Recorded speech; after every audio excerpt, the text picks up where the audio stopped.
पवित्र श्रीमद् भागवत गीता, पवित्र चारों वेद, पवित्र कुरान शरीफ, पवित्र बाइबल, पवित्र गुरु ग्रंथ साहिब, पवित्र कबीर साहिब की वाणी में छुपे हुए गूढ़ रहस्य अर्थात तत्व को जानने के लिए कृपया अवश्य सुनिए जगत गुरु तत्वदर्शी संत रामपाल जी महाराज के मंगल प्रवचन।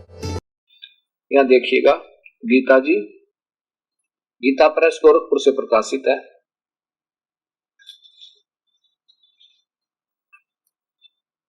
ये अध्याय नंबर 17 और श्लोक नंबर 23 में ओम तत्सत इति निर्देशः ब्रह्मणः त्रिविधः समृतः।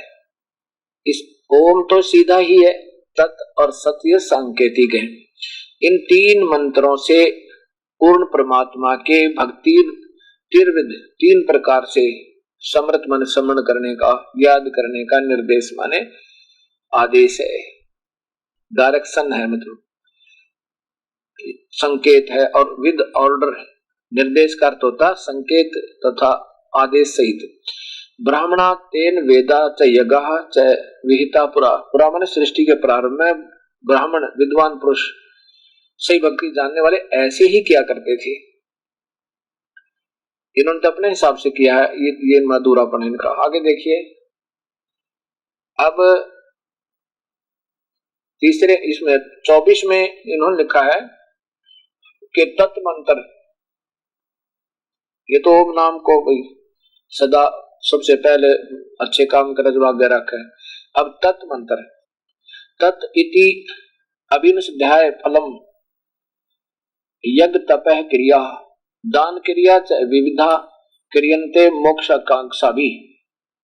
ये देखो, इसका सीधा अर्थ बना है कि ये तत्व मंत्र जो है ना, ये यहाँ की कोई भी प्रक्रिया का नहीं मांगनी होती हमने, उससे बिल्कुल केवल मोक्ष की आकांक्षा के आधार पर ये किया जाता है, तब ये तत्व मंत्र काम करेगा।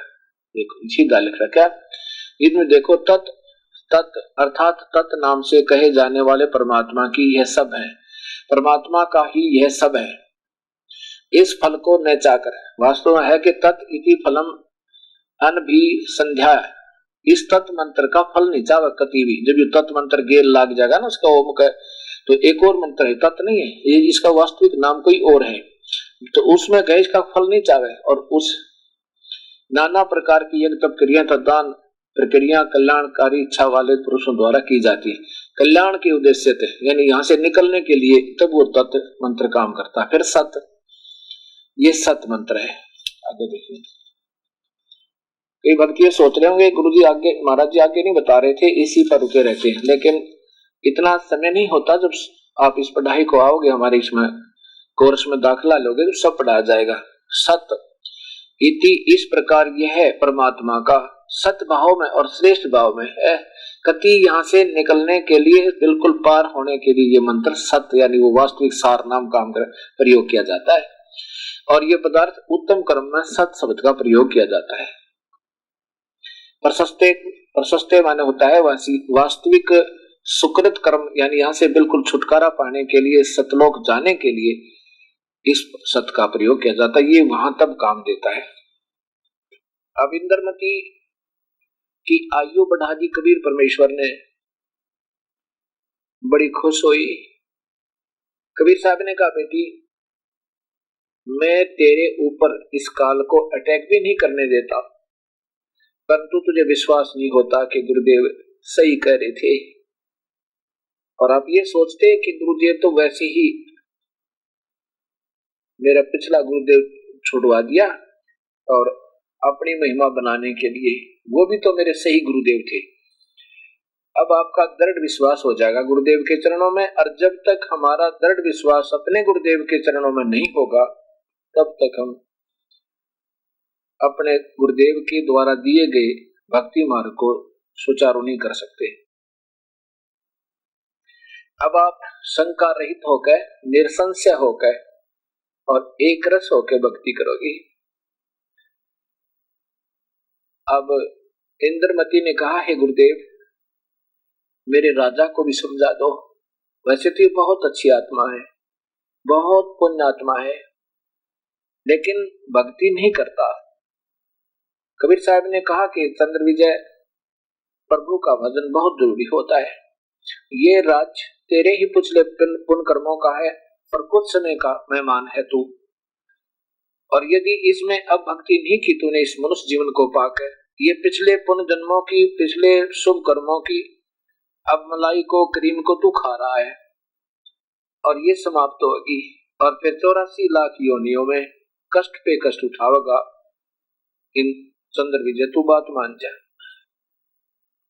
चंद्र विजय ने कहा कि महात्मा जी, मैं आपकी चेली को, आपकी शिष्या को बिल्कुल मना नहीं करूं, चाहिए कितना धन करे, कितना धर्म करे, कितना धन लगा दे भक्ति में, और किसी प्रकार आपके प्रवचन करवावे, चाहे रोज करवा ले, पर महाराज जी मेरे बस का नहीं है। मैं तो बड़ी बड़ी महफिलों में जाना पड़ता है, वहाँ राजाओं के साथ रहना पड़ता है, तो मेरे बस का नहीं। आप तो बहुत सख्त नियम बताते हो, बीड़ी शराब मांस तम्बाकू कभी नहीं पीना, तो ये मेरे बस का नहीं। कबीर साहब ने कहा महफिलों में आप जाओ, पार्टियों में जाओ, लेकिन वहां पर शराब क्यों पियो, काजू खाओ, किशमिश खाओ, सेब संतरे खाओ, दूध पी लो, जूस पियो, पर ये अपनी अजीब ना टेकती। तो फिर कहता देखो महाराज जी, चंद्र विजय राजा बोला कि मैं, मेरे बस की बात नहीं, मुझे मत कहो।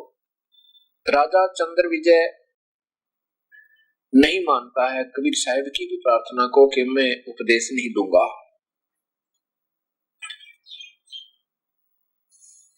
कबीर साहब ने कहा कि बेटी इंद्रमती, इस राज्य को पाकर इस नादान की बुद्धि भ्रष्ट हो चुकी है, और बेटी तू अपना भजन करती रहे, और तेरी आस्था तेरे पति में है, हो सके है कभी इनको भी प्रभु अपनी शरण में ले ले। कबीर परमेश्वर आते हैं जब अपनी लीला थोड़ी सी गुप्त रखते हैं, और क्योंकि हमारे समाज में एक अनजान अटकलें और लगी हुई हैं। कहते हैं परमात्मा तो निराकार है, उसका तो कोई आकार नहीं है, उसका केवल हृदय में रोशनी या त्रिकुटी में रोशनी या कोई कमल में रोशनी बता करके अंत कर देते हैं अपने वचनों का और अपनी व्याख्याओं का, उपलब्धियों का। और कई संत बताते हैं कि ध्वनि को सुनना ये उसकी अंतिम उपलब्धि है। ये तो बच्चों के खेल हैं, ये तो काल का जाल है।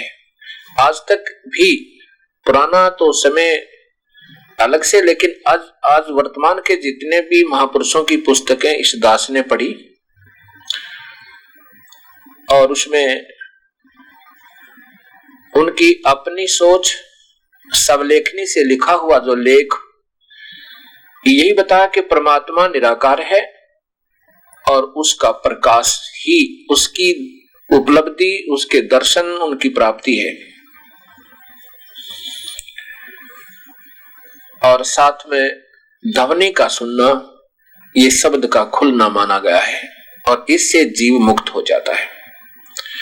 ये जो प्रकाश है, पहले तो हम प्रकाश पर चलेंगे। अब जैसे कई संतों की पुस्तकें पढ़ी, वो मेरे पास भी रखी हैं सबकी, उन्होंने बताया कि हृदय में पहुंचो, वहां केवल रोशनी दिखाई देगी, उसका दर्शन करो। बस जो दर्शन उस रोशनी को नहीं देख रहे हैं वो अधूरे हैं, वो कभी मुक्त नहीं हो सकते। और फिर उसकी ध्वनि सुनना, बस उस मुक्ति हो जाती है।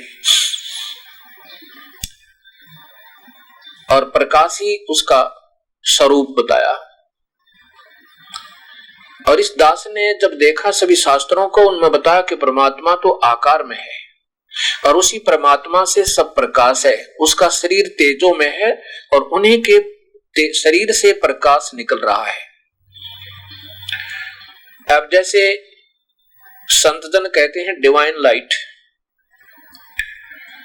अब डिवाइन लाइट अर्थात दैवी प्रकाश, कोई देव है तो उसका देवी शक्ति हुई और उसका प्रकाश हुआ, कोई देव है तो प्रकाश है, डिवाइन लाइट। किसी देव की वो अजब शक्ति, अजब प्रकाश, वो divine light, that is known as divine light. अब डिवाइन ही नहीं है तो लाइट कहां से होगी? प्रभु आकार में है, वेद कहें, आंखों देखा संत कहें, और पवित्र गीता जी में वर्णन कि वो परमात्मा शाश्वत स्थान में रहता है, वहां जाने के बाद फिर तेरी कभी जन्म मरण नहीं होगा।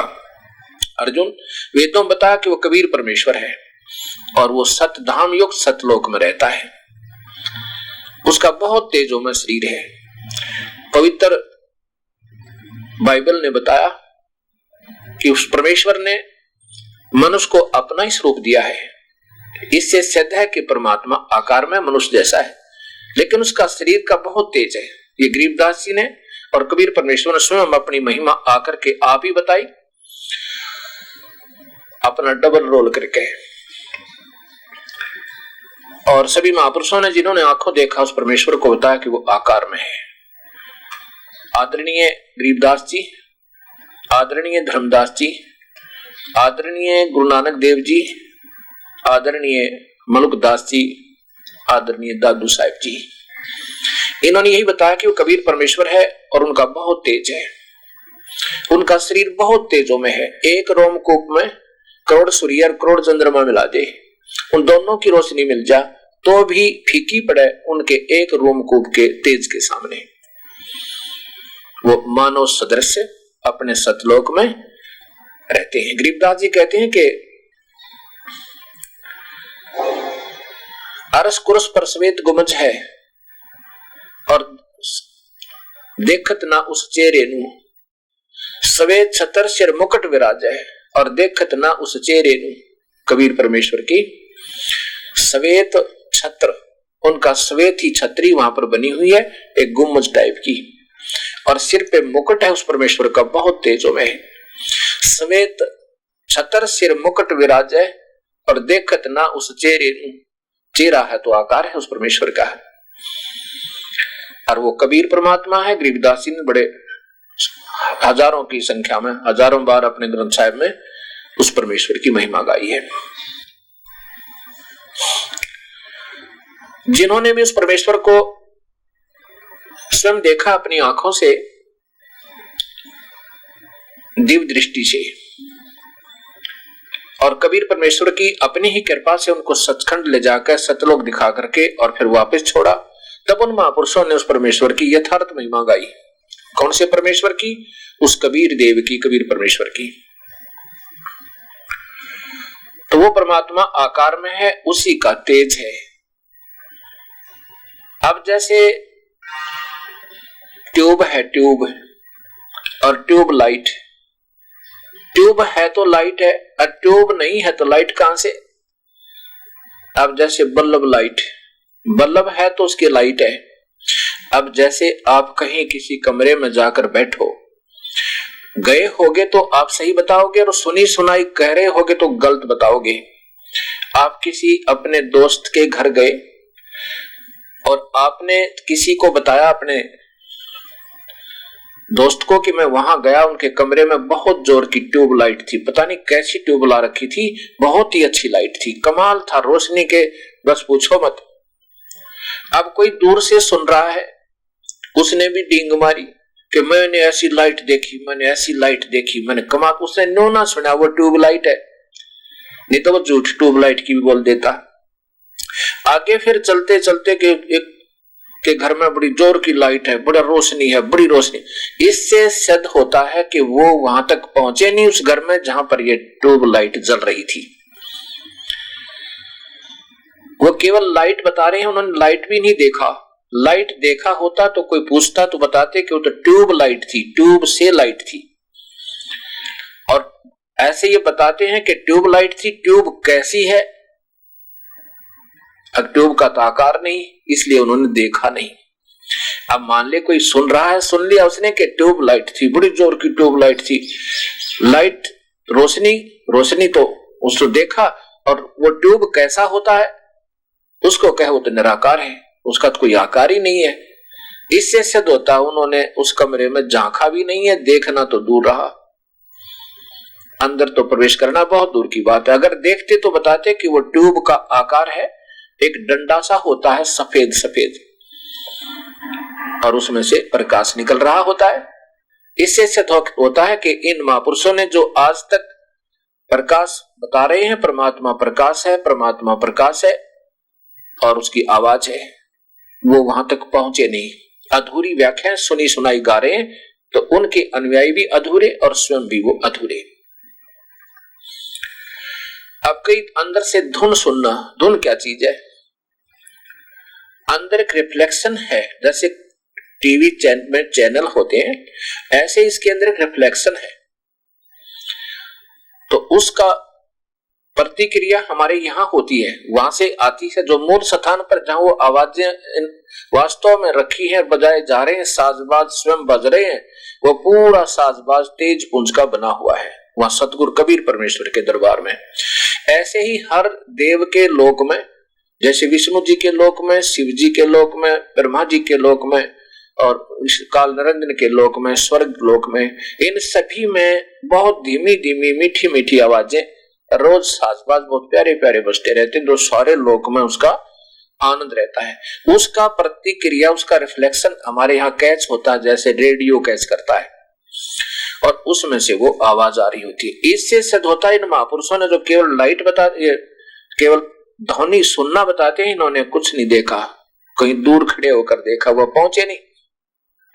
अगर वह पहुंचे हुए तो बताते कि ये किस चीज की आवाज है, ये शंख कहाँ बज रहा है, वो किस तिथि में है, और स्वर्ग में है या कौन से लोक में है, और ऊपर के लोकों का तो, इस ऊपर सतलोक का तो इसके अंदर विवरण ही नहीं है। इसमें एक नकली रचना बनाई गई इस पिंड में, इस पीछे पिंड कहो ब्रह्मांड कहो, इस ये एक एलिपिकल साइज ब्रह्मांड है, उसको अंड भी कहते हैं, उसी को ब्रह्मांड भी कहते हैं, और उसी का इस चित्र, इसके अंदर एक जैसे टीवी में चैनल होते हैं, ऐसा होने से इसको पिंड भी कहते हैं। इस पिंड में भी ब्रह्मांड बोलते हैं कि पिंड के अंदर ही ब्रह्मांड है। इनके साथ तो ऐसा बना हुआ इन अनजान संतों के प्रसाद के, एक बार ये दास सत्संग कर रहा था, पाठ कर रहा था, किसी सेवक के यहाँ पे माइक लगा रखा था शहर के अंदर, तो कोई सेवकों को हमने पता पे लिख दिया था कि वहां आना और उस कॉलोनी में आ जाना। वो शहर में तो आगे वो पता भूल गए, वो ऐसे ही किसी कॉलोनी में पहुंच गए, वहां उस माइक की आवाज जा रही है स्पीकरों की। वो कहते हैं जी हम तो सारा घूम के आ गए, हमने वो स्थान नहीं मिला जहां आप सत्संग कर रहे थे। जब हम उधर जाते गली में तो उधर से आवाज आती शायद इस साइड में सत्संग हो रहा है, वहां जाते तो ऐसा लगता जैसे उस साइड में आवाज आ रही है दूसरी तरफ से। वहां गए तो फिर देखा शायद इधर होगी, हमें तो जी बहुत देर होगी, फिर हमारी लास्ट गाड़ी निकल जानी थी, हम तो वापस आ गए। ऐसे ये संत जो केवल लाइट बताते हैं और केवल धुन बताते हैं, ये उस स्थान पर पहुंचे नहीं है जहां पर वो माइक बज रहा था। वहां जाते तो वो बताते कि पाठ हो रहा था, वहां माइक लग रहे थे, गुरुजी सत्संग कर रहे थे, भगत जन श्रवण कर रहे थे, इतनी संख्या में आदमी बैठे थे, उसका ऐसे दरवाजा था, वो कमरे में पाठ हो रहा था या बरंडे में पाठ हो रहा था या कोई टेंट लगा रखे थे, वो पूर्ण विवरण देता। जैसे कबीर साहब के दया से दर्शन करने वाले संतों ने, आदरणीय गरीबदास जी ने, आदरणीय गुरु नानक देव जी ने, आदरणीय धर्मदास जी ने, आदरणीय मुल्कदास जी ने, आदरणीय दादू साहब जी ने, इन सभी ने बिल्कुल सही विवरण दिया और वो बताया कि वो कबीर परमेश्वर है और वो सतलोक में रहता है, मनुष्य जैसा है, तेजो में शरीर है। और यहाँ जब आता है तो अपने उस मूल शरीर के ऊपर ऐसा ही ओवरकोट पूरा जो का तू रकाब पहन के, बुर्का पहन के ऊपर का, समझो जो का तू मंदे तेज का, बहुत कम तेज वाला, या कि उसको ओरिजिनल तेज को भी ढक ले, उसके ने बाहर ना दिखन दे, ऐसा एक तेज पुंज का शरीर उसके ऊपर, ओरिजिनल शरीर के ऊपर ओवरकोट पहन कर आता है। जैसे श्याम वेद के संख्या नंबर 14 में लिखा है कि वो भद्रावस्था समन्या वसान, समन्या माने उस जैसा ही दूसरा। महान कबीर वसान, महान कबीर नी वचनानी संसन, अर्थात अर्थात वो परमेश्वर कबीर साहब अपना एक तेज पुंज का ओवरकोट और उस शरीर के ऊपर पहन के आता है, कुछ दिन संसार में रहता है और फिर अपना वास्तविक ज्ञान का प्रचार करता है। वो अपने सत्य ज्ञान का स्वयं ही संदेश वाहक बनकर आता है, स्वयं ही दूत बनकर आता है, वो स्वयं प्रकट होता है, वो स्वयं भू है। परिभू माने सबकी मनोकामना पूर्ण करने वाला, वही कबीर परमेश्वर है। तो जैसे अभी तक ये संत बताते रहे एक प्रकाश है, ये नहीं बताया वो प्रकाश किसका है, कहते हो तो भगवान तो निराकार है और केवल प्रकाश ही उसके दर्शन होते हैं। अब जैसे सूर्य है, सूर्य तो सूर्य है तो लाइट है, उसकी रोशनी है, सूर्य आकार है और प्रकाश निराकार है। अब इन्होंने जो इस ब्रह्मांड में, इस पिंड के अंदर अर्थात ब्रह्मांड में जो देख रहे हैं, ये तो उस कबीर परमेश्वर के रिफ्लेक्शन को देख रहे हैं। कैसे? कबीर परमेश्वर का शरीर और बहुत तेजों में स्वप्रकाशित है और उनका लोक भी, स्थान भी उन्हीं की कृपा से, उन्हीं की शक्ति से वो स्वप्रकाशित है। उसका रिफ्लेक्शन यहां आता है। अब जैसे ज्योत निरंजन का भी प्रकाश है, उसका इनसे ज्यादा प्रकाश है, ब्रह्मा विष्णु महेश से ज्यादा है, लेकिन कबीर साहब के सामने तो वो ऐसा है समझो सूर्य के सामने चंद्रमा होता है। अब ये देख लीजिए, जैसे सूर्य से अब रात्रि के समय आप चंद्रमा की रोशनी देख रहे हो तो प्रकाश का मूल स्रोत चंद्रमा नहीं है। अब जैसे कोई रात्रि ने कहे कि मैंने रोशनी देखी, तो कोई पूछे भी किस चीज की रोशनी थी, तो देखने वाला बताएगा कि चंद्रमा की रोशनी थी। और कोई अंधा हो, उससे पूछा भी रात ने क्या देखा, कहता रोशनी देखी, काहे की थी, अब बस वो तो जिससे रोशनी थी वो कैसा है, वो तो निराकार है, वो दिखता ही नहीं, इसलिए उसने रोशनी भी नहीं देखी, अंधे ने नहीं देख, उसको दिखाई देता होता तो कहता कि चंद्रमा की रोशनी थी, बहुत अच्छी थी, सुहानी सुहानी थी, बड़ी प्यारी लग रही थी। और इन महापुरुषों ने जिन्होंने रोशनी देखी है, जिस यहाँ के भी ब्रह्मा विष्णु महेश का जिन्होंने दर्शन हुआ, उन्होंने आकार बताया उनको।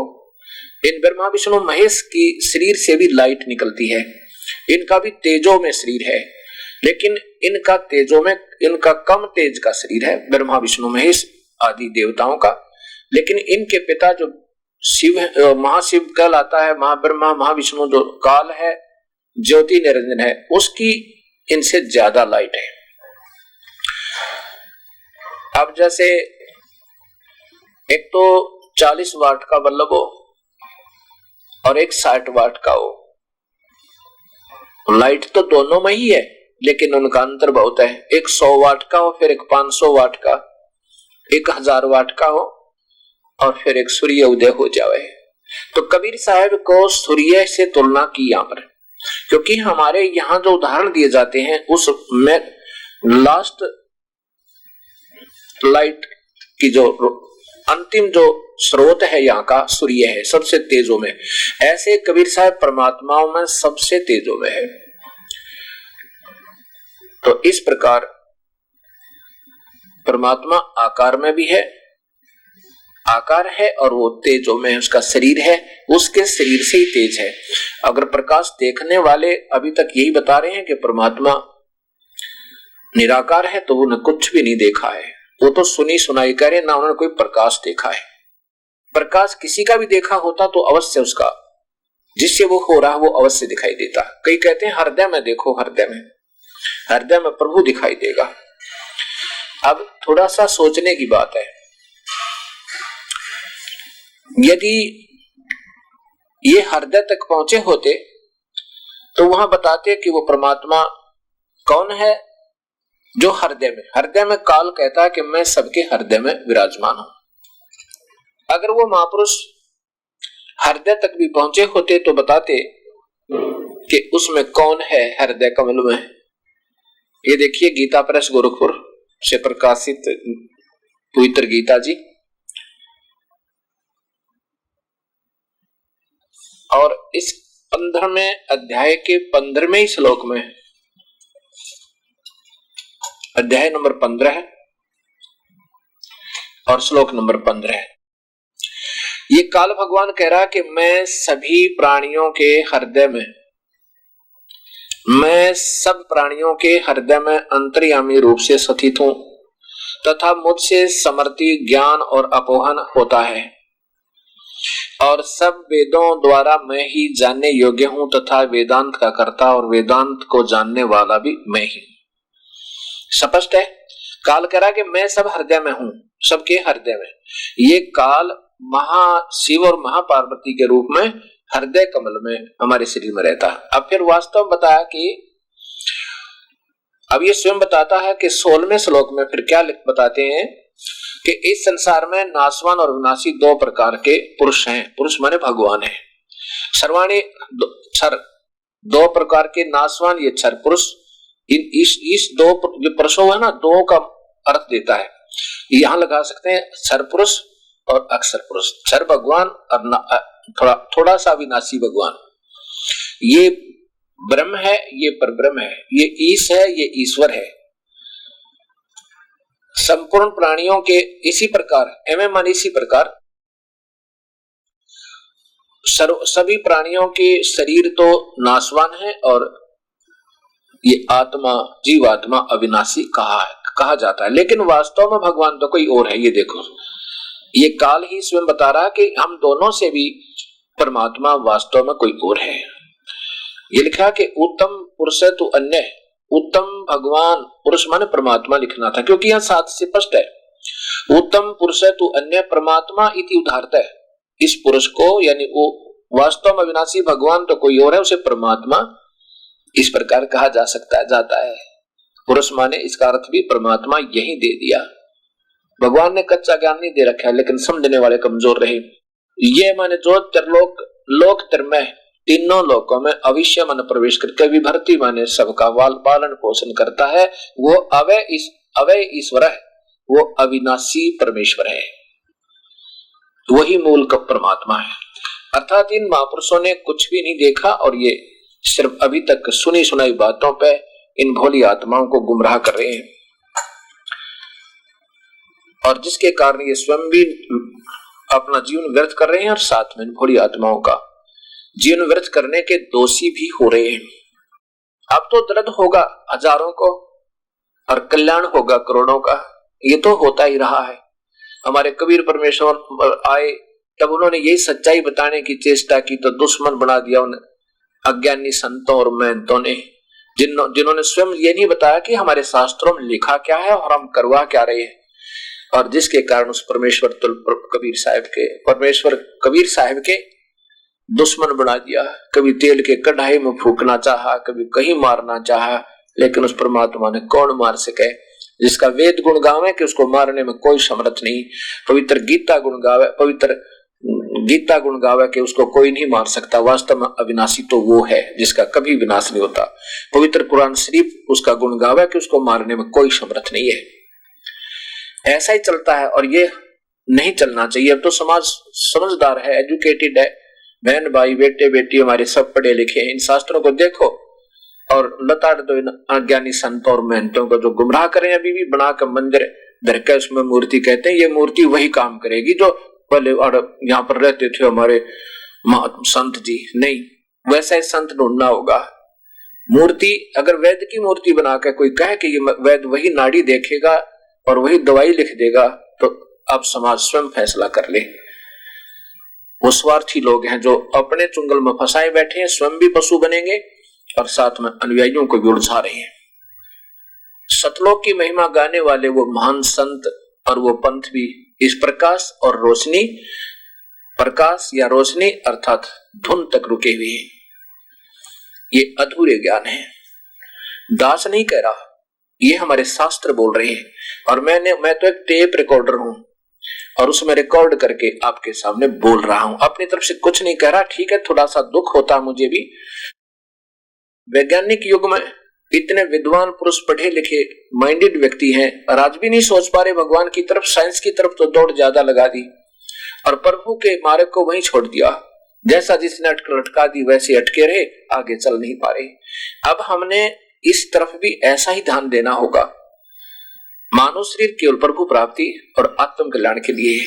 ये सुविधाएं आज से हम कितना ही वैज्ञानिक तरक्की भी क्यों ना कर लें, अच्छा है कर रहे हैं तो, लेकिन ये अस्थायी है। कुछ लाखों वर्षों के बाद कुछ नहीं रहेगा यहाँ पर, ना विज्ञान रहेगी, ना ये जहाज रहेंगे और ना ये कोई सुविधाएं रहेंगी, क्योंकि ऐसा लिखा है संतों ने कि कलयुग का जब अंत होगा इस पृथ्वी पर वर्षा नहीं होगी, क्योंकि हम कर्महीन होते जा रहे हैं, हम भक्तिहीन होते जा रहे हैं, जिसके कारण प्रभु हमें उसका प्रतिफल दे। जितने भी संतों की मैंने व्याख्या पढ़ी है वो कहते हैं कोई धर्म नहीं करना, ज्योत नहीं लगानी, ज्योत एक हवन का काम करती है। तो इससे क्या होगा, हम पुण्यबंध हो जाएंगे। ये मनमुखी संतों के आधार पर आधारित ये भक्तात्मा भक्तिहीन हो जाएंगे, प्रभु के गुण इनको प्राप्त नहीं होंगे, नास्तिक हो जाएंगे और फिर वर्षा होनी बंद हो जाएगी। क्योंकि गीता जी के 3 अध्याय के 14-15 श्लोक में लिखा है कि सभी प्राणियों की उत्पत्ति अन्न से होती है, अन्न वर्षा से होता है और वर्षा यज्ञ से होती है, और यज्ञ शुभ कर्मों से, यानी भक्ति के शुभ कर्मों से यज्ञ होते हैं। और कर्म लगाए ब्रह्म ने इस काल में, क्योंकि हम काल लोक में आए हैं, इन्होंने हमारे पर कर्म थोपे, यानी वेद बता दिया, वेद में अकर्म और सुकर्मों का विवरण दे दिया। अच्छे कर्मों के आधार पर तो यज्ञ होगा, यानी यज्ञ होते हैं, दुष्कर्म तुम कर रहे हैं उनका अलग जो काम हम करते हैं, जैसे किसी की चोरी करना, ठगी करना, लूटना, खसोटना, और भक्ति ना करना, यज्ञ हवन नहीं करना, ये पाप कर्म बताए। उनको चोर बताया जो यज्ञ नहीं करते, जो हवन नहीं करते और पूरे संत के द्वारा नहीं करते, स्वयं मनमुखी करते हैं, धर्म नहीं करते। ये 5 यज्ञ करनी पड़ेगी हमने। उससे क्या होगा कि वर्षा होगी, उसके प्रतिफल में हमें यहाँ भगवान राहत देगा। लेकिन ये अधूरे शास्त्रों के आधार पर आधारित ये संत इनको अपनी व्याख्या के आधार पर भक्तिहीन करते जा रहे हैं, और जिसके परिणाम स्वरूप क्या होगा कि आगे वर्षा होनी बंद हो जाएगी। ऐसा लिखा गरीबदास जी ने कि वर्षा ऐसी होया करेगी जैसे धुंध पड़े, ओस पड़े, और 3 हाथ अर्थात 3.5-4.5 फुट तक नीचे तक उपजाऊ तत्व पृथ्वी में नहीं रहेगा। वृक्षों के, पीपल के भी पत्ते नहीं होंगे।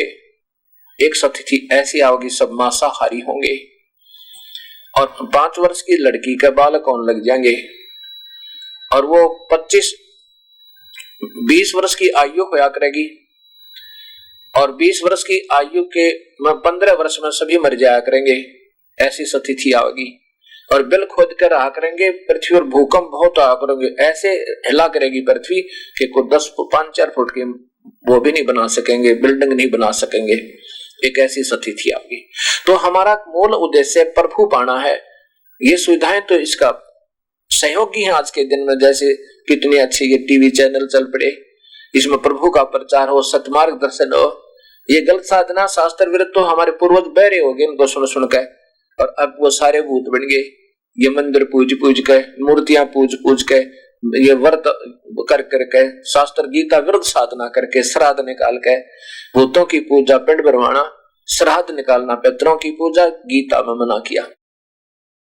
देव देवताओं की पूजा नहीं करनी, गीता में मना है।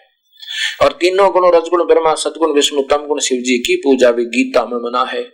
7वें अध्याय के 12 से लेकर और 24-25 श्लोक तक आप पढ़कर देखिए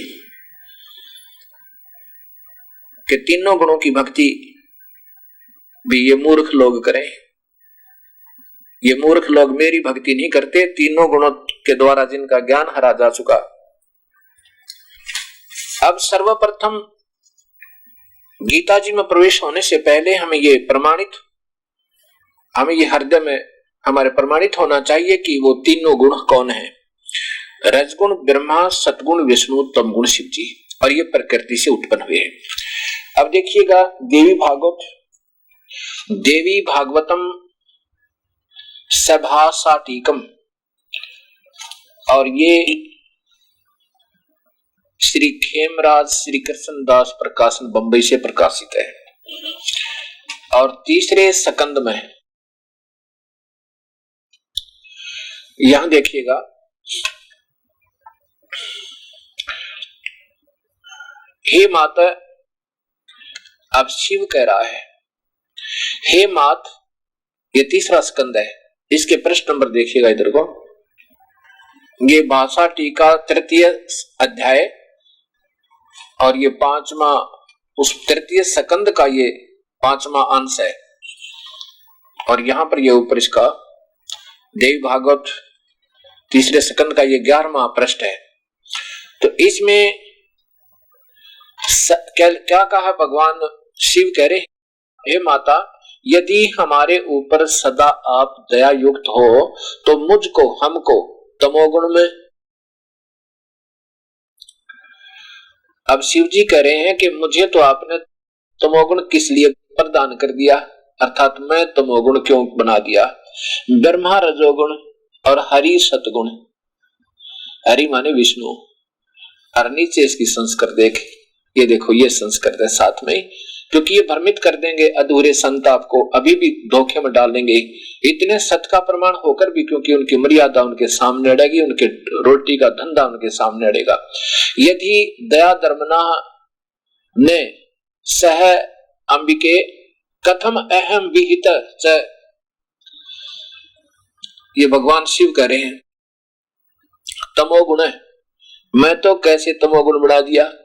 और कमल से उत्पन्न होने वाले ब्रह्मा जी को रजोगुण संभव है, रजोगुण में आपने उत्पन्न कर दिया, रजोगुण बना दिया।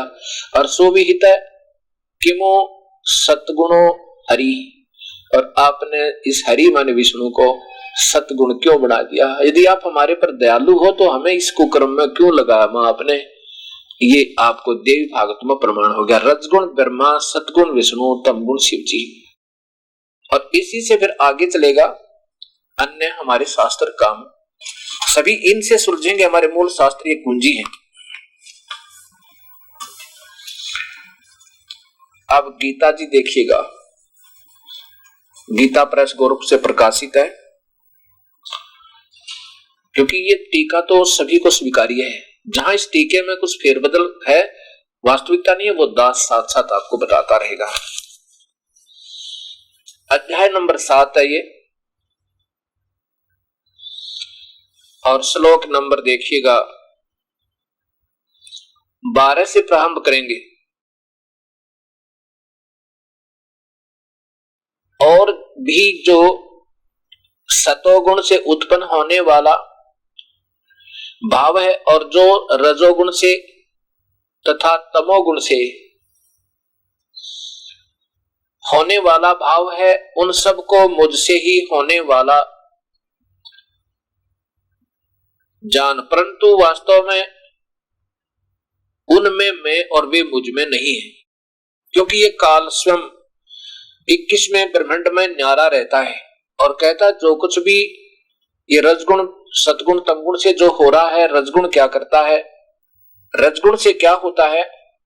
रजगुण से शरीरों की उत्पत्ति होती है विषय वासना में प्रेरित करके। विष्णु जी हमारी सतिथि बनाकर रखते हैं, एक दूसरे में मोह ममता बनाए रखते हैं ताकि हम यहाँ पर रुके रहें, और शिव हमारा संहार करते हैं। कहते हैं रजोगुण से तमगुण से और सतगुण से जो कुछ भी हो रहा है अर्जुन, वो मेरे त जाने, मैं ही उनका मूल कारण हूं। क्योंकि इस काल भगवान ने 1 लाख जीवों का रोज आहार करना होता है, इसको श्राप लगा हुआ है, इसको बीमारी लगी हुई है। ये ब्रह्मा विष्णु महेश का पिता है ये काल भगवान, जो गीता में कहता है कि मेरा वास्तविक रूप काल है और मैं सबको खाने के लिए आया हूं।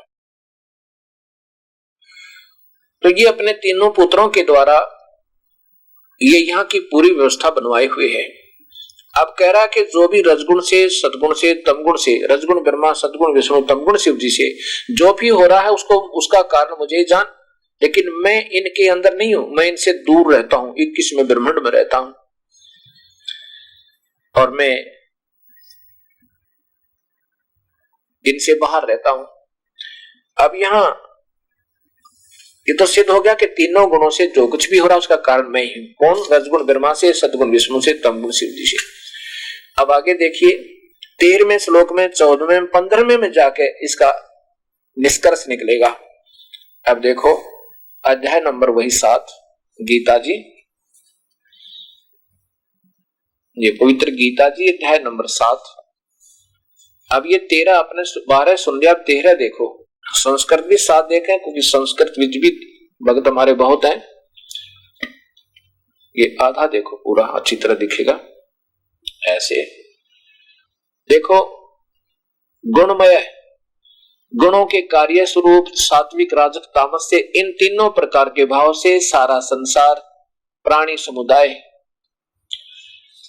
मोहित हो रहा है।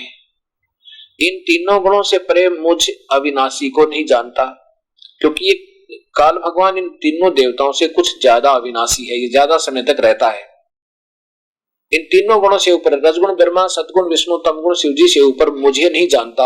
आगे देखिए 14वें श्लोक में यही बताने की चेष्टा की गई है इसमें कि वास्तविकता क्या है, क्योंकि यह अलौकिक त्रिगुणमयी मेरी माया बड़ी दुस्तर है। ये तीनों गुण रूपी रजगुण ब्रह्मा, सदगुण विष्णु और तमगुण शिव जी रूपी ये माया, क्योंकि यह अलौकिक अर्थात अद्भुत त्रिगुणमयी मेरी माया, रजगुण ब्रह्मा, सदगुण विष्णु, तमगुण शिव जी द्वारा फैला गया जाल बड़ी दुस्तर है, यानी बड़ी खतरनाक है। आगे देखो, जो पुरुष मुझको निरंतर भजते हैं वे इस माया को उल्लंघन कर जाते हैं, अर्थात जो ओम नाम का जाप पूरे संत लेकर भक्ति करता है इनसे ऊपर उठ जाता है तीनों गुणों से। अब 15वें में कमाल कर दिया, इस त्रिगुणमयी माया रजगुण ब्रह्मा, सदगुण विष्णु, तमगुण शिव जी के द्वारा जिनका ज्ञान हरा जा चुका है, असुर स्वभाव को धारण किए हुए मनुष्यों में नीच। अब ध्यान से देखना भक्त आत्मा, ये गीता बोल रही है, दास नहीं कुछ कह रहा। दूषित कर्म करने वाले मूर्ख लोग, मूढ़ लोग मुझको नहीं बचते अर्जुन। ये ब्रह्म बोल रहा है, ये काल भगवान बोल रहा है, कह रहा है कि इस तीनों गुणों के द्वारा जिनका ज्ञान हरा जा चुका है, ये देखिएगा, इस तीनों त्रिगुणमयी माया के द्वारा जिनका ज्ञान हरा जा चुका है, वो असुर स्वभाव को धारण किए हुए मनुष्यों में नीच, यानी कति नकम्मी आत्मा, जो इन तीनों गुणों रजगुण ब्रह्मा, सदगुण विष्णु और इनसे नीचे तक की साधना करते हैं, उनको बुरे कर्म करने वाले, दूषित कर्म करने वाले मूर्ख लोग मुझको नहीं बचते अर्जुन। अब देखो कितना स्पष्ट किया है। फिर आगे लिखा है, ये उलझा देते हैं नादान संत, कहते उनको कहा वो तो अज्ञानी जो अन्य संत हैं, नहीं, इन तीनों गुणों की भक्ति को भी नकारा किया है। रजगुण ब्रह्मा, सदगुण विष्णु, तमगुण शिव जी आपके सामने देवी भागवत ने भी प्रमाण कर दिया। आगे बताया कि ये 4 प्रकार के भक्तों में से जो मुझे बचते हैं वो सुकृत कर्म करने वाले हैं, केवल ब्रह्म साधना जो करते हैं, ओम नाम के जाप से प्रारंभ करते हैं और नीचे की भक्ति बिल्कुल नहीं करते, ना श्राद्ध निकालते, ना श्राद्ध निकालते, ना पितर पूजते, ना तीर्थों पर चक्कर काटते। ये जो गीता में लिखा है वही करते हैं, वेदों में लिखा वही करते हैं। वो 4 प्रकार के आरत, जिज्ञासु, अर्थार्थी, ज्ञानी हैं। ये 4 प्रकार के। आरत वो हैं जो जिनको रोग कष्ट हो, जिज्ञासु जो प्रभु की तलाश कर रहे हैं, और अर्थार्थी अपने स्वार्थवश यानी कुछ अपने धन लाभ के लिए भी वो वेदोनुसारी साधना करते, मुझे मुख्य मान के, यानी ब्रह्म कहता है।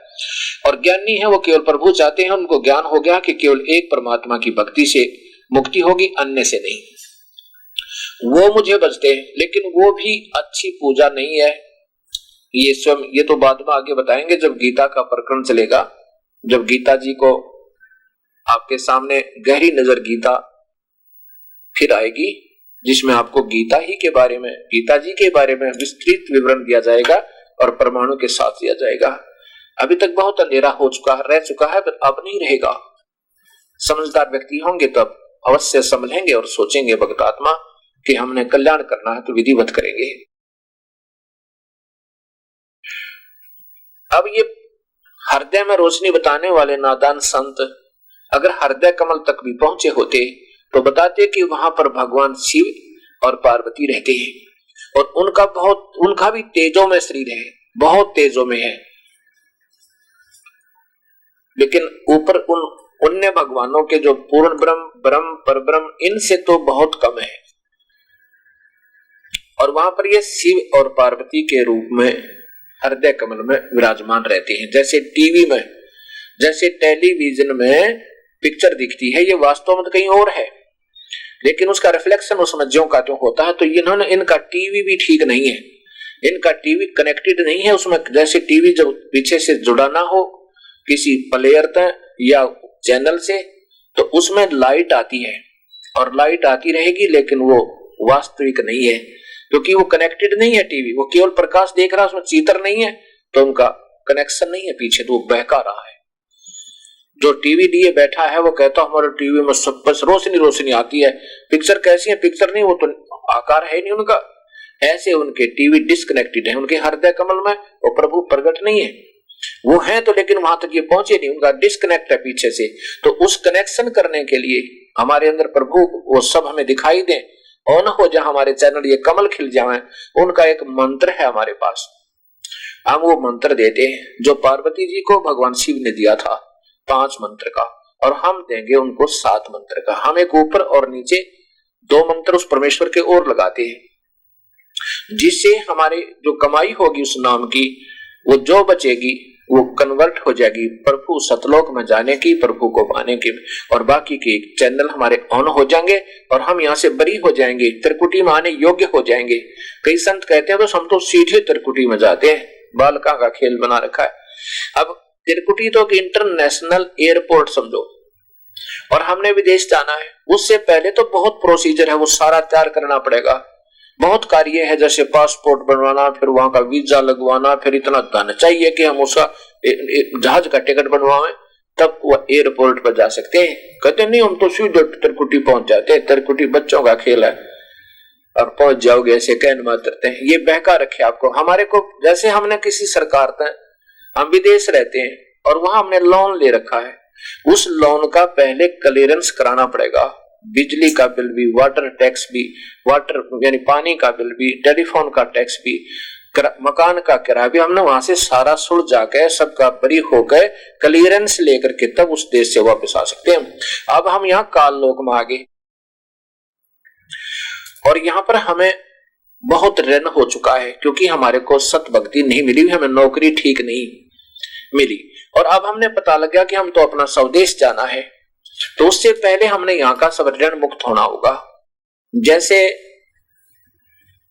हमारे कमल हैं, इनमें मूल कमल में गणेश जी, ये शरीर है हमारा, पीछे बैकबोन है, रीढ़ की हड्डी, उस रीढ़ की हड्डी के अंदर की तरफ एक मांस लगा हुआ है, और उस मांस के और अंदर की गैप, इसके जहां से पेट आदि शुरू होते हैं, और रीढ़ की हड्डी के बिल्कुल साथ साथ में एक बिल्कुल चिपकी हुई खाल, तो ऐसी दृष्टिगोचर होती है जैसे चिपकी हुई है, लेकिन उसमें थोड़ा थोड़ा सा, जैसे हमारे ऊपर देखो यहाँ तालू में अलग सा बना हुआ पोर्शन, ऐसे ही उसमें एक अलग पोर्शन बना हुआ बिल्कुल धीरे उसके पैरेलल, और उसमें स्थान स्थान पर सबसे नीचे मूल कमल, 4 पंखुड़ी की कमल जैसी पत्तियों जैसी आंतड़ियां हैं, और उसके ऊपर फिर स्वाद चक्र है, उसमें 6 कमल की पत्तियों जैसी आंतड़ियां हैं, और फिर नाभि यानी सूंडी जिसको कहते हैं नाभि,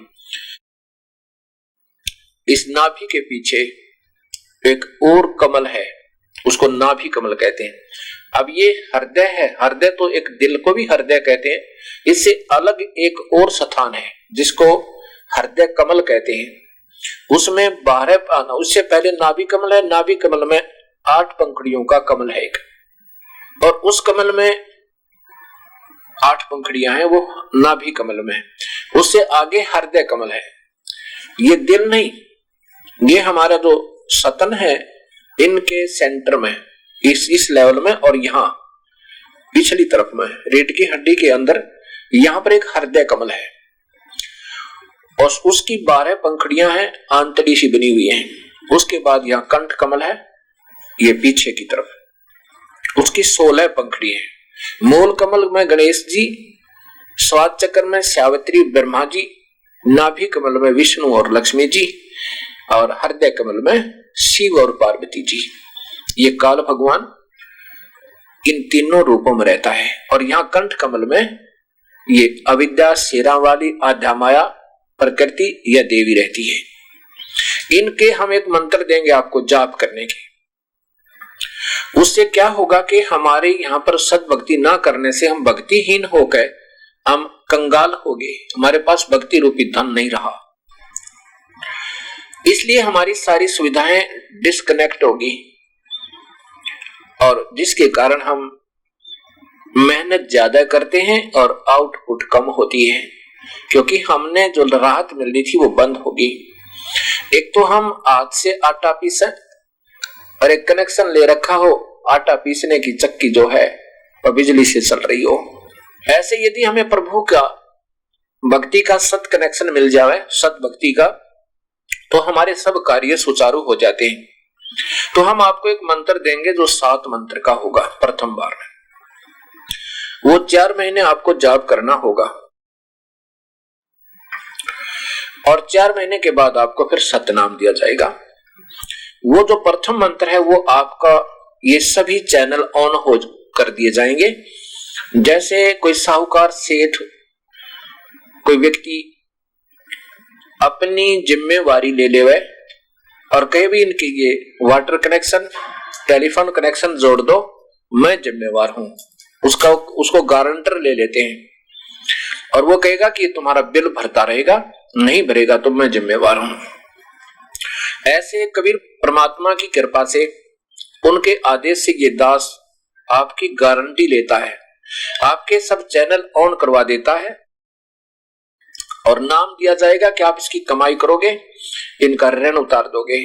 क्योंकि हमारे इन ब्रह्मा विष्णु महेश के रूप में जो काल ने हमें यहाँ इन तीनों देवताओं का हमारे ऊपर एक अधिकार बनाया हुआ है, तो उसका हमने ऋण देना है। तो इस एक नाम के जाप से हम इतनी कमाई करेंगे कि ये हमारे को ऋण मुक्त कर देंगे और जब हम यहाँ से शरीर छोड़कर चलेंगे तो ये हमें बरी रखे, ये खुले मिलेंगे सब कपाट हमारे, ये चैनल हमारे जो है ना नीचे से रास्ता साफ मिलेगा, हमारे सब क्लियरेंस होगी, तो हमें इस एयरपोर्ट तक जाने देंगे, नहीं तो नहीं जाने देंगे, जो कितनी बात बनावे। और फिर हम पहुंच के त्रिकुटी कमल पर। त्रिकुटी में जब हम पहुंचे, ये इंटरनेशनल एयरपोर्ट है, वहां पर जाने से पहले हमने एक मंत्र और लेना होगा, सतनाम।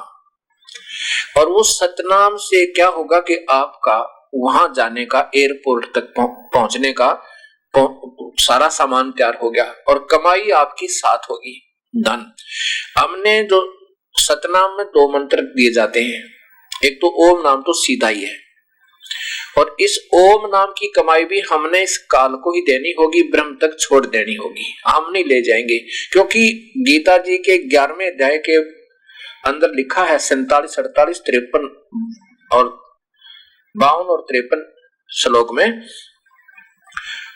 कि मेरी प्राप्ति ना तो वेदों में वर्णित विधि से और ना ही किसी यज्ञ से, ना हवन से। यानी वेदों में ओम नाम का जाप है और यज्ञ हवन है, इनसे प्रभु प्राप्ति नहीं है। इसका बेनिफिट मिलता है स्वर्ग पहुंच जाना, देव बन जाना, महादेव बन जाना, यहाँ राजा बन जाना, और फिर दूसरा कर्म भी बराबर भोगना होता है, जो अशुभ कर्म होते हैं उनके लिए स्वर्ग में जाना। ये यहाँ का हार्ड एंड फास्ट अटल नियम है। ओम नाम के जाप से परमात्मा प्राप्ति नहीं हो सकती, अन्य बेनिफिट, सिद्धियां जानी, ये सुविधाएं, ये हमें लाभ मिल जाता है। इसलिए हमने ये लाभ नहीं लेना इस ओम नाम के जाप का। इस ओम नाम के जाप को हम इस काल भगवान, ब्रह्म भगवान को, क्षर पुरुष को, ज्योति निरंजन को सौंप देंगे और फिर ये हमें यहां से छोड़ देगा। दूसरा इसके साथ एक मंत्र और होता सतनाम, वो परब्रह्म का है। उस परब्रह्म के नाम की कमाई का हम वहां परब्रह्म के लोक में दे देंगे, जिसे ओम तत् सत का है ना, ओम तो सीधा ही है और दूसरा जो तत् नाम है उसको ये ब्रह्म भी नहीं दे सकता, ज्योति निरंजन भी नहीं दे सकता, और ये ब्रह्मा विष्णु महेश के उपासक संत उस मंत्र को देते हैं, ये अधिकारी भी नहीं है, ये गलत आपके पासपोर्ट बना रहे हैं। अब देखिए गीता जी के अध्याय नंबर 18 के और श्लोक नंबर 66 में इसमें स्पष्ट लिखा है कि अर्जुन, ये प्रारंभ होता है वैसे तो 46 से, अध्याय नंबर 18 के 46 से पूरी प्रक्रिया शुरू होती है कि वो परमात्मा कोई और है। और उसको देखिए, ये देखिए गीता जी,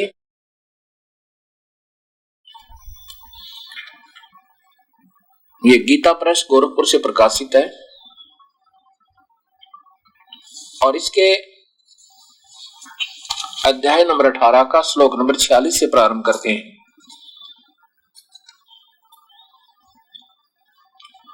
इसमें लिखा है कि जिस परमेश्वर से संपूर्ण प्राणियों की उत्पत्ति हुई है और यह समस्त जगत व्याप्त है, उसी जिससे यह समस्त जगत व्याप्त है, उस परमेश्वर की अपने स्वाभाविक कर्मों द्वारा पूजा करके मनुष्य परम सिद्धि को प्राप्त होता है। ना कि तब मेडिटेशन बता रखा, ना कि हृदय में पहुंचने की व्यवस्था, सीधी बताई है कि उसका स्वाभाविक कर्म यानी गुरुदेव नाम दे, अपना भजन करते रहो और यज्ञ करो, हवन करो आदि बस अपना। तो उसके बाद क्या होगा, अब 66 में लिखा है, श्लोक नंबर 61 से प्रारंभ कीजिए। इसमें लिखा कि जिस उस परमेश्वर की शरण में जा अर्जुन, उस परमेश्वर की, देखो बिल्कुल स्पष्ट लिखा है, ये देखो 62 से, हे भारत सर्व प्रकार से उस परमेश्वर की शरण में जा, उस परमात्मा की कृपा से ही तू परम शांति और सनातन परम धाम को प्राप्त होगा। कितना स्पष्ट किया है। शांति को, परम शांति को, इस काल के लोक में कोई शांति नहीं है। शाश्वतम सथान, शाश्वतम का अर्थ होता है सनातन अर्थात सदा रहने वाला। हम उसको सत कहते हैं और सथान माने उन्होंने धाम लिखा है। हम सत धाम कहते हैं, सतलोक कहते हैं। यानी उस परमात्मा कबीर साहब की कृपा से, उनका विधिवत साधना करने से हम इस सतलोक में पहुंच जाएंगे।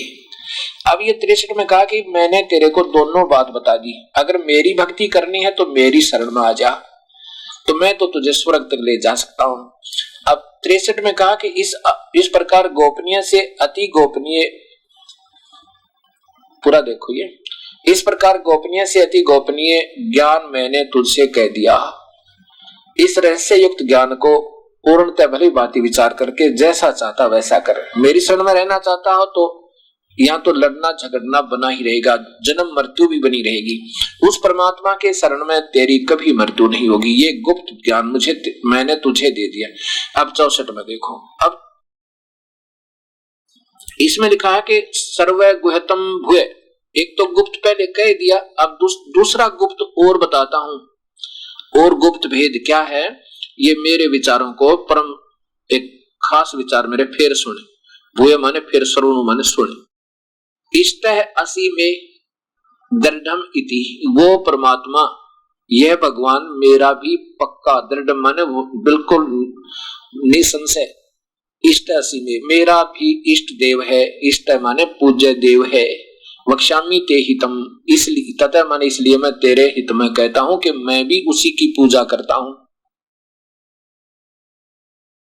इसमें स्पष्ट लिखा है कि मैं भी उस मेरा पूज्य देव इष्ट असी में, मेरा भी यही मेरा भी वास्तव में पक्का यानी निश्चित निसंशय मेरा पूज्य देव है। ये तेरे हित में कहता हूं। ये संस्कृत से हिंदी आपको बना दी इन्होंने, इनका अनजानपना किया है।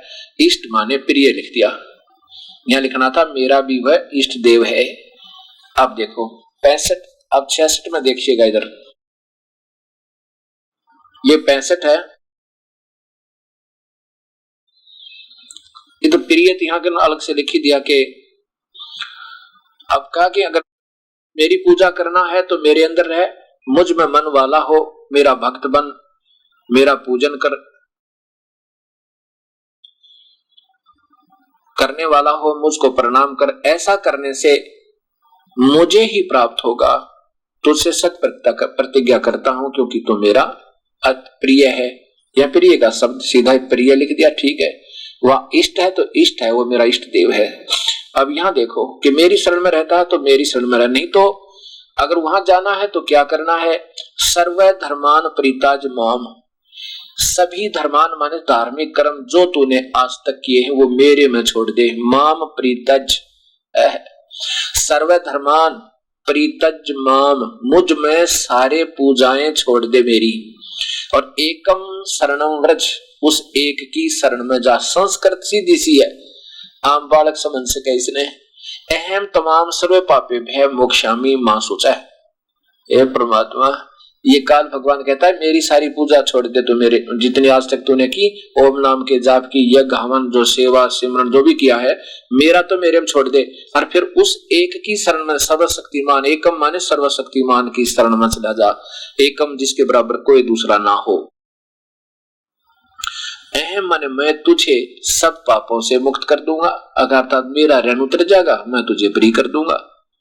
सीधा सा इन्होंने क्या लिखा है कि संपूर्ण धर्मों को अर्थात संपूर्ण कर्तव्य कर्मों को मुझ में त्याग कहे, मुझ में अर्थात है कि मेरी पूजाओं को मुझ में छोड़ दे, एकम एक, इसका लिखना था उस एक की शरण में जा, इन्होंने लिख दिया आजा। माम सर्वाधार परमेश्वर की शरण में आजा, आजा नहीं, वर्ज का अर्थ सीधा ही लिखा है जा, आजा का तो मतलब ही नहीं है। अभी दिखाता हूं आपको शब्दकोश। वर्ज माने जाना, चला जाना, और उस क्या संस्कृत टीकाकार ने अपनी अज्ञानता सिद्ध करने के लिए इसी श्लोक का सारा लेकर उसका गलत अर्थ कर दिया। मैं तुझे संपूर्ण पापों से मुक्त कर दूंगा, सोच मत कर।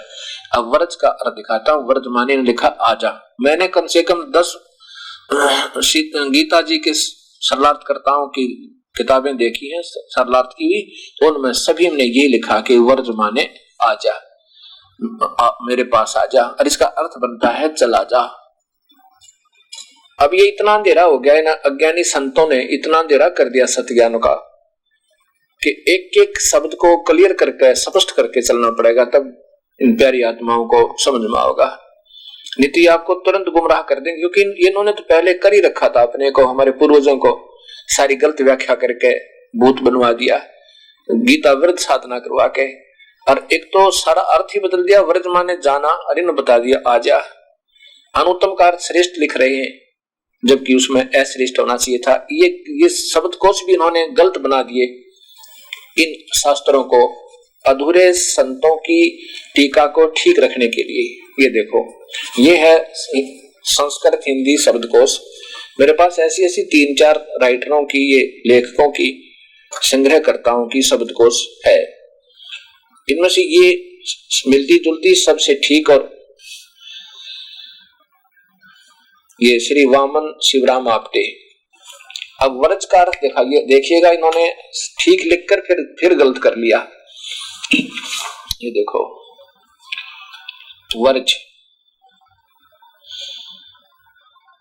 ये वही है वर्ज जो आपने देखा था गीता जी में। इसका अर्थ है जाना, चलना, प्रगति करना। अच्छा, विदा होना, सेवा से निवृत्त होना, हटना, पीछे हटना। और इसने इसी गीता के ये प्रधारणा लिख दिया, ये गीता जी के 18वें अध्याय का 66वें श्लोक की आड़ लेकर, और इसमें लिख दिया पधारना, पहुंचना, दर्शन करना। तेरेगी, अब देखो इसके कारण ही इसको बदल दिया, नहीं तो सीधा अर्थ है जाना। ये जो एक एक अर्थ के शब्द के अलग अर्थ बना दिए, इन शास्त्र विजयों ने भी ज्ञान नहीं था। अब सीधा अर्थ है व्रज माने चलना, जाना, चला जाना, प्रगति करना, और आगे लिख दिया पधारना, पहुंचना, दर्शन करना। ये इसके कारण लिख दिया। अब देखो नीचे देखो, फिर ये वर्ज, नीचे देखो ये आ गया वर्जनम, उस वर्ज का ही वर्जनम बना है, घूमना फिरना, यात्रा करना, निर्वासन, देश निकाला। वहां तो ऐसे लिख दिया, यहां पर ऐसा कर दिया।